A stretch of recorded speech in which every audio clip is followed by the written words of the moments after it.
WADR.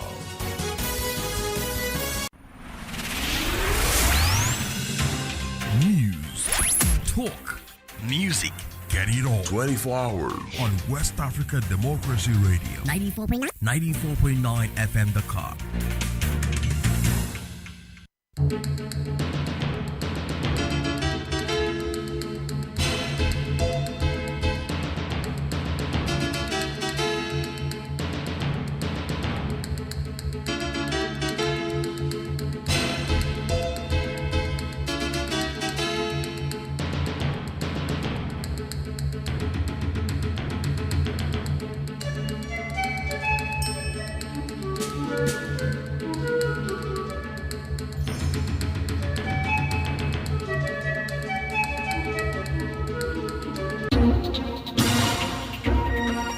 WADR,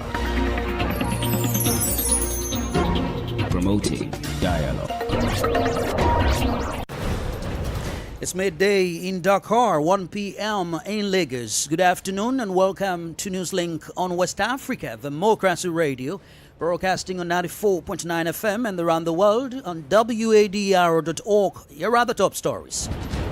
The Gambia's Electoral Commission detects over 2,000 cases of attempted double registration at ongoing supplementary voter registration exercise. It is a matter of concern to the Commission that some voters who were already registered in 2021 are showing up to be registered again. This amounts to double registration. Ghana and Sierra Leone condemn xenophobic attacks on West Africans in South Africa and call for swift action to address the act.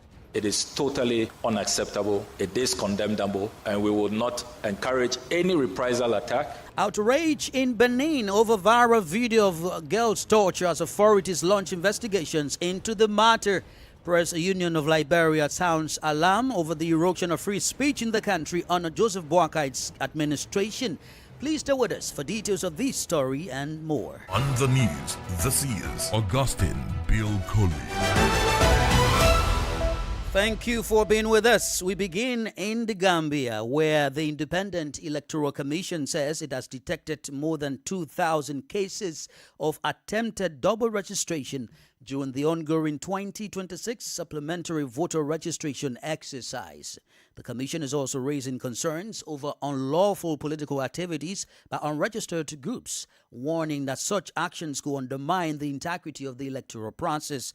It says the cases were identified despite ongoing voter education and sensitization efforts. From Banjul, Sandona Mendy reports. Chairman Joseph Koli says the Commission is closely monitoring the voter registration process amid concern over irregularities and interference. He revealed that some Gambians already captured in 2021 voter registration attempted to register again during the current exercise, an act he described as a clear violation of the country's electoral laws. It is a matter of concern to the Commission that some voters who were already registered in 2021 are showing up to be registered again. This amounts to double registration, which is a serious offense under the electoral laws of the country. We identified over 2,000 cases of double registration, despite our massive voter education and sensitization efforts. Meanwhile, the IEC chairman has cautioned political movements and other groups against engaging in activities reserved for officially registered political parties.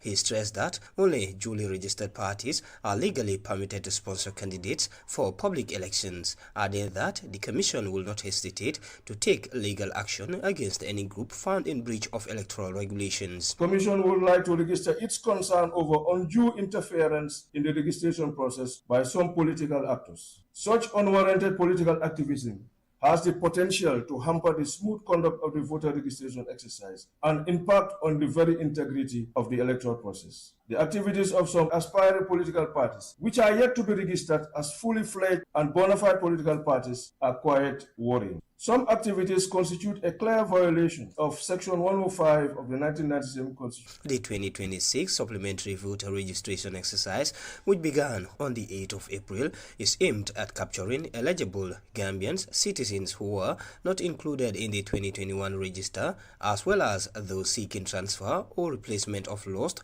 or damaged each voter identification card. The Commission says it will continue to monitor the process to ensure transparency, fairness and compliance with the law. For Newslink on East Africa Democracy Radio, Sangdana Mendy reporting from Banjul. Elsewhere in Nigeria, the military court-martial is conducting a trial for 36 personnel accused of an alleged plot to overthrow President Bola Tinubu.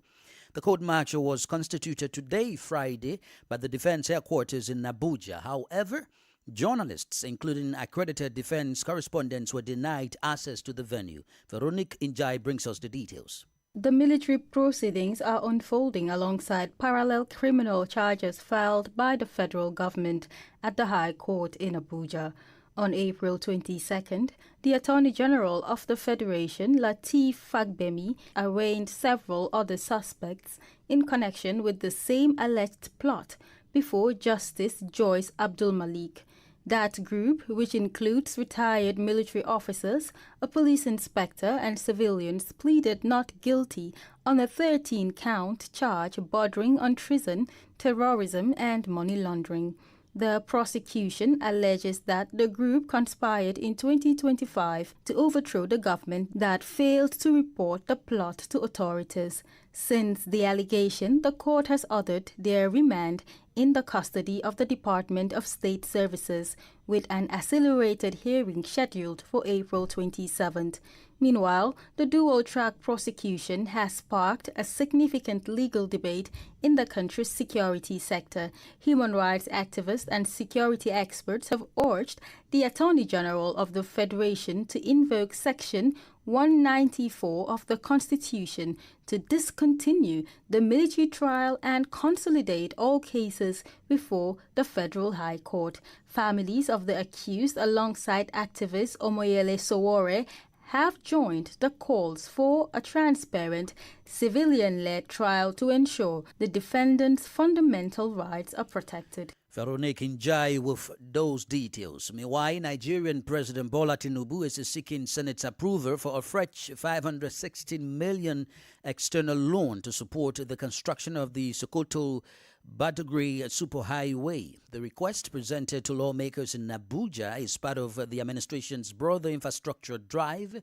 which aims to improve connectivity, boost trade, and unlock economic opportunities across several regions. Our correspondent Yeche Nusasetu reports. Approve the syndicated financing from the loan request was read on the floor of the Senate by Senate President Godswill Akpabio and has since been referred to the appropriate committee for review. The Sokoto-Badagry superhighway is a major infrastructure project expected to connect key states and enhance the movement of goods and services. Senator Adamu Aliero says the project will bring significant economic benefits. It's a project that will change the lives of so many people in the northwest geopolitical zone, north central and even southwest. It will reduce the distance of traveling by road from Sokoto to Lagos by more than 70%. Defending the loan request, Senate President Godswill Akpabio says borrowing for critical infrastructure is necessary for national development. It's better to borrow for infrastructure so that at the end of the day we'll have something to see and then we can pay through even the infrastructure. And I urge the Committee on Local and Foreign Debts to do a job and bring it back to us for expeditious approval. However, Public Affairs commentator Kunle Adini warns that the move raises concerns about Nigeria's debt burden. We have taken away subsidy, which means that we had more monies that could have been used for infrastructural development, into healthcare, into security.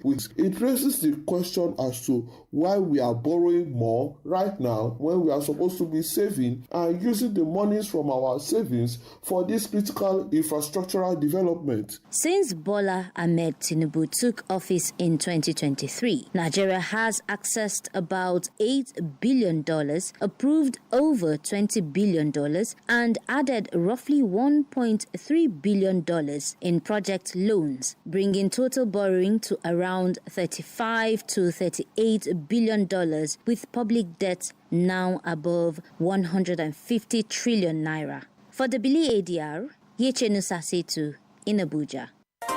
More stories coming up on West Africa Democracy Radio. Newslink continues.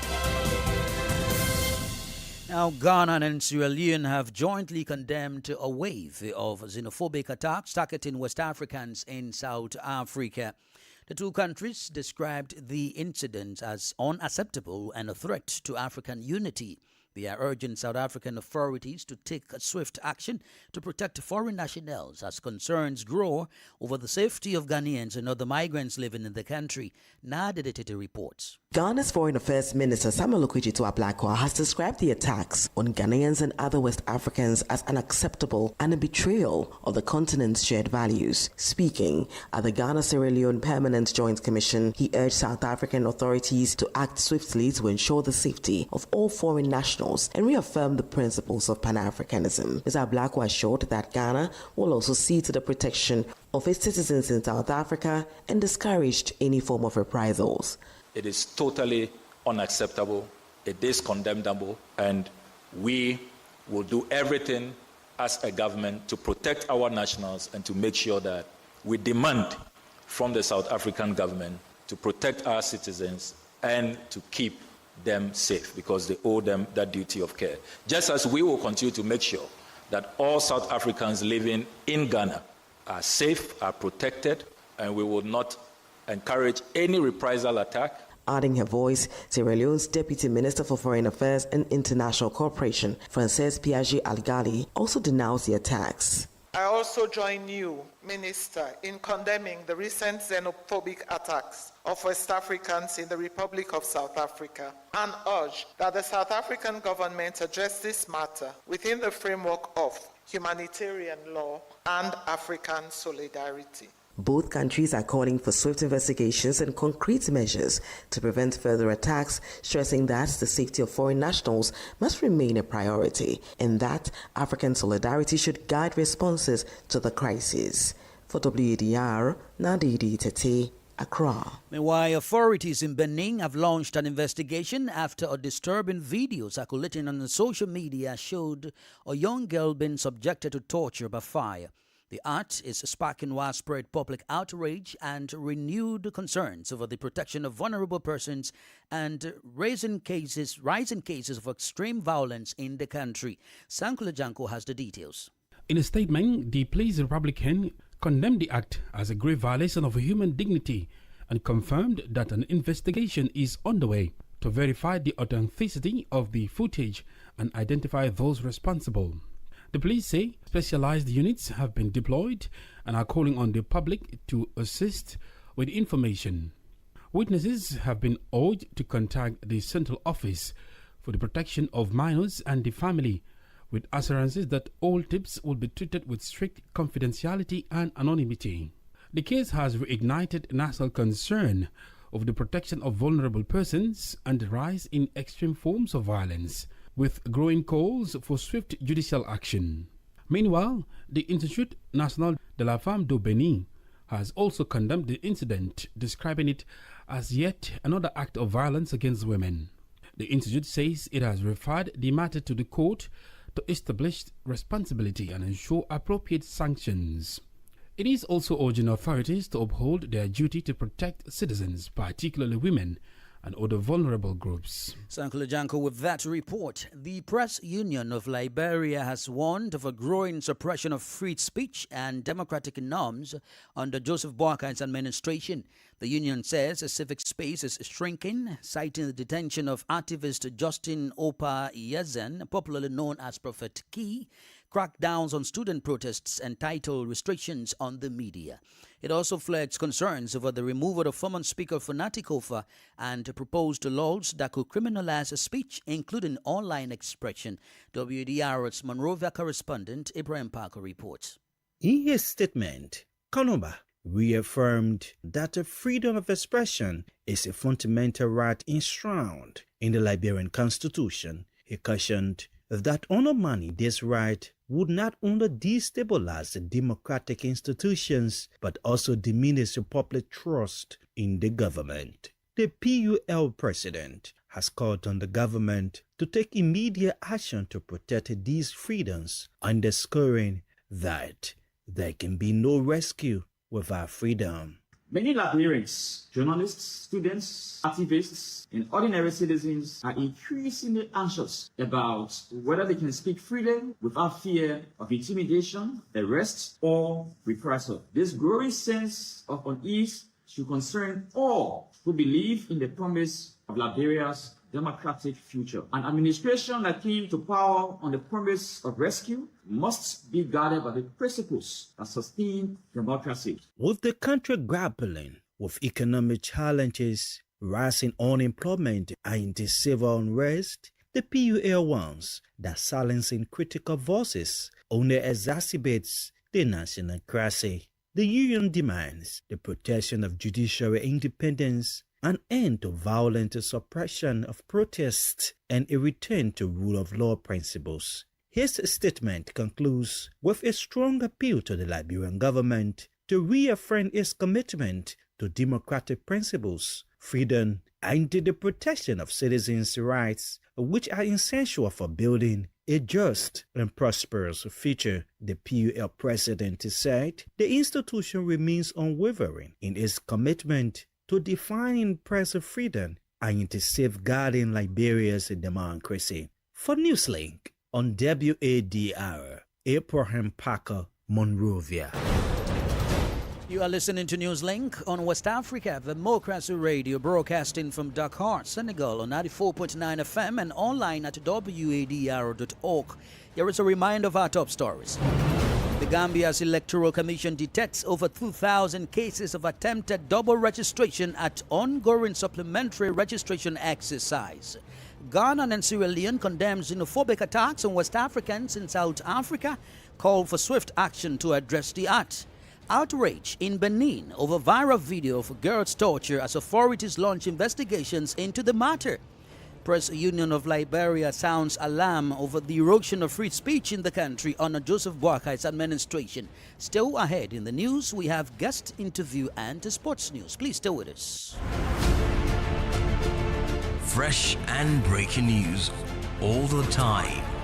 Hear it first as the news breaks, only on West Africa Democracy Radio. Newslink continues. Many thanks for staying with us. We are streaming live on YouTube at WADR and on Facebook, WADR English Service. In Cote d'Ivoire, the prosecutor has lifted the police custody of former MP Asale Chimoko Antoine. During his questioning on Wednesday at the Abidjan police headquarters, he reportedly fell ill. He is currently hospitalized in Abidjan and could be summoned again by the courts. The former MP for Chasale is accused of inciting revolt and bringing the institutions of the state into disrepute. Atiawin Mbila has the rest of the details. Deputy Public Prosecutor Abu Sherif informed Asale Tiamoko Antoine at his hospital bedside on Thursday that his police custody had been lifted. The previous day, the former Tisale MP, an investigative journalist, had been questioned by the prosecutor and the police commissioner at the Abidjan police headquarters. He was responding to 4 charges, namely disturbing public order, inciting revolt, discrediting state institutions, and spreading false news. After several hours of questioning, he suffered 2 episodes of illness linked to cardiovascular complications. To continue the interrogation, a cardiology specialist was called in. After examination, the doctors deemed his condition concerning and recommended his transfer to a specialized hospital. The president of the ADCI political party was subsequently transferred to the Abidjan Institute of Cardiology for medical care. He's expected to remain hospitalized for a few days before returning home and may be summoned again by the courts. For now, no restrictions have been placed on his liberty. In a statement, his party, the ADCI, has cautioned against any political manipulation of the ongoing judicial process. That's Atiawin Mbela reporting. Politics, analysis on major news, social matters, and all. This is a guest. Well, the guest interview focuses on growing reactions to the reported xenophobic attacks against West African nationals in South Africa. Regional organizations and experts are speaking about the incident, particularly the recent event involving a Ghanaian national. Our guest is Sydney Katunga Peli, a member of the African Union Agenda 2063. In this interview with WDR, he applauds the Ghanaian government for the swift engagement, but expresses the need for effective border control and safety protocol for African migrants. It's, the framing that everybody else might, take out of this thing. I'll tell you right now that what we are seeing is a serious and worrying rise in migrant tensions in pockets of South Africa. I'm saying in pockets of South Africa because it's not everywhere. It's just, a section of a people. And then it should not be reduced to a hatred of Africans by South Africans. That I must stress. It is more complex, crisis, mostly on economic anxiety, governance failures, maybe, you can say that, but mostly, again, criminality narratives and political scapegoating. Given reports about hostilities towards foreigners in South Africa, this is not a new phenomenon. It is becoming entrenched into the South Africans' behavior towards foreign nationals. How would you describe this in terms of respecting other nationals, especially African nationals who are traveling to another African country like South Africa with the spirit of oneness and not to be discriminated? That's a very good question, but let's look at it, both ways, right? We're talking about, a country that has just been democratized, and then we have even people that have actually, in other countries, like you find that most of the leadership, were those that were outside the country during the apartheid era. And then come 1990s, they started, coming back, and then 94 getting the independence, the freedom, we might call it. You see, there's a lot that has happened within, the transition. Little by little, we could see that, there was a high unemployment. And with that came anxiety to say these loss of jobs are because foreigners are taking over. And because of this, we find that the framing of xenophobia is a lot about what is happening, on the ground, to say maybe people have lost the hope of finding jobs. And then what happens now? The economy has been affected a lot, and we find that the trickling of, society is actually trickling towards, the areas that are most, the economy seems to be better. So you find the congestion of that is what, is informing what is happening. So we have to distinguish, xenophobia from socioeconomic frustration. This is very important because high unemployment, is causing crime. I know you want to talk about that, but these acts have been seen as xenophobic attacks against Africans. How do these actions by South Africans towards their fellow Africans traveling into their country undermine efforts being made by the African Union to ensure a borderless Africa? That's interesting when you look at the borderless Africa without systems. There have to be systems that that have to be there, but so far there are no systems, and these systems should inform maybe the economies of the countries, because if the economies are not fine, and even leadership in those countries are not controlling their people, there is always going to be, these problems, down south. Now, as the Ghanaian government engages the South African government regarding this current situation, how do you view these efforts, and will this put an end to xenophobic attacks that is widely believed to be happening mostly in South Africa? Well, if we are to look at it in a very serious way, I think dialogue is important. And what Ghanaians have done, like the government is doing, is the best thing to happen. Because if the two countries start discussing this, there is a possibility there could be, a solution. But personally, I don't think this is going to be now. We have to look at solutions, not just diagnosis, because we're actually looking at diagnosis without, looking at the solutions. So we have to offer practical responses. There has to be better migration governance, but not mob justice. So again, there has to be law enforcement against criminality, regardless of nationality. And then community dialogue between locals and migrants. I think internally, this has to start, happening. But I praise the Ghanaian government, having started that. Sydney Katunga Pele is a member of the African Union Agenda 2063. Now for the word of sports, here comes Sankule, the sportive Janko. Hello, Sankule. Hello, Augustine. Well, it's good to have you in the studio this afternoon. There is this growing internal dispute within the Senegalese Football Federation, and I know you are aware of that. Please give us the details. Yes, you're right. In fact, it's the top of our sports stories this afternoon because according to reports, the Senegalese Football Federation is facing a deepening internal crisis over disputed bonus payments linked to the Africa Cup of Nations 2025. It is said that 16 members have accused the Federation President Abdoulaye Fall of approving payments without transparency or collective consent, with claims that some of the non-delegation members received bonuses with conflicting ineligibility list and failed internal talks. The dispute has now escalated into full-blown governance crisis. Are we talking about corruption or accountability issues here? Well, accountability issues, I say it would be early for me to say corruption, but I know accountability issues because perhaps the members would have loved them to be involved before some of those payments could be made to non-delegation members. And is this a normal phenomenon that they will be aware? Or public disclosure will be made? Not public disclosure per se, but among federation members, there are internal rules. Perhaps that should have been followed before these payments were made. Yeah, we'll keep following that. But on a continental-wise, some officials of CAF have carried out inspection of infrastructures in countries that are to host the 2027 CAF maybe tournament. Let's talk about it. Absolutely, you're right. In the 2027 Africa Cup of Nations, the acting director general, in fact, of the Confederation of African Football, CAF, that is Samson Adamu, says preparations for the Africa Cup of Nations 2027 are finally on track.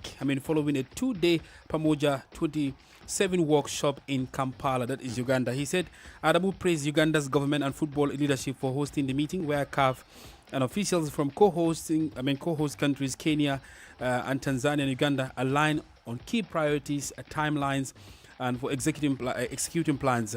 He described 2027 tournament as a unique opportunity to showcase the East Africa on the global stage, adding that all stakeholders are confident of delivering a successful competition. But what may have happened just recently? These three countries were raising concerns. Yes, of course. In fact, there are concerns, particularly in Uganda, that some reports emerge that perhaps the infrastructure have not met the standards as expected. But as you would expect, CAF officials will not just come out and say, but let's see how things evolve. It's a promising news to the planet. From CAF, it is a promising one. We hope that's the reality anyway on the ground. Okay, World Cup. Talking about World Cup quickly before I take leave of you.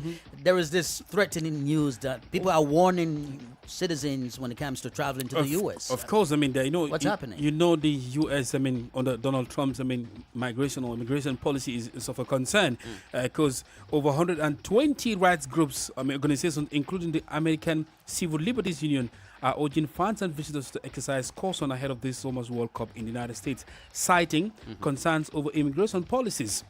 And the coalition criticized the FIFA president, that is Gianni Infantino, for his ties to Donald Trump and called on FIFA to ensure protection of human rights during the tournament. The FIFA says it remains committed to respecting international recognized human rights, while U.S. officials have yet to respond. Because remember, the likes of Senegal, Ghana, and some of these countries, fans will not be able to attend the World Cup because of the U.S. immigration policies. That's sad, really. It's sad, but we'll keep in touch with you, Sankula. Thanks. Yes. And with that, we've come to the end of this edition of Newslink on West Africa Democracy Radio, broadcasting from Dakar, Senegal on 94.9 FM and online at wadr.org. Thank you for listening, and many thanks to Mustafa Sek and Mauruju for the technical support. Do interact with us via our social media platforms, X, Instagram, and Facebook, WDR English Service. I am Augustine Curley. Good afternoon. We thank you for listening to Newslink in Nigeria on Love FM Abuja and Darling FM Owerri. in the Gambia on Hot FM Banjul, Hilltop FM and Veritas Radio in Serekunda. Thank you for listening on Alternative Youth Radio Lofa County, Liberia, Radio Kegaman in Nimba County and DCN Radio Riverses County. A big thank you to Radio Graft FM in Sierra Leone for listening, and in Ghana we thank Radio Pad in Damango and Royals FM in Wenchi. Thank you all.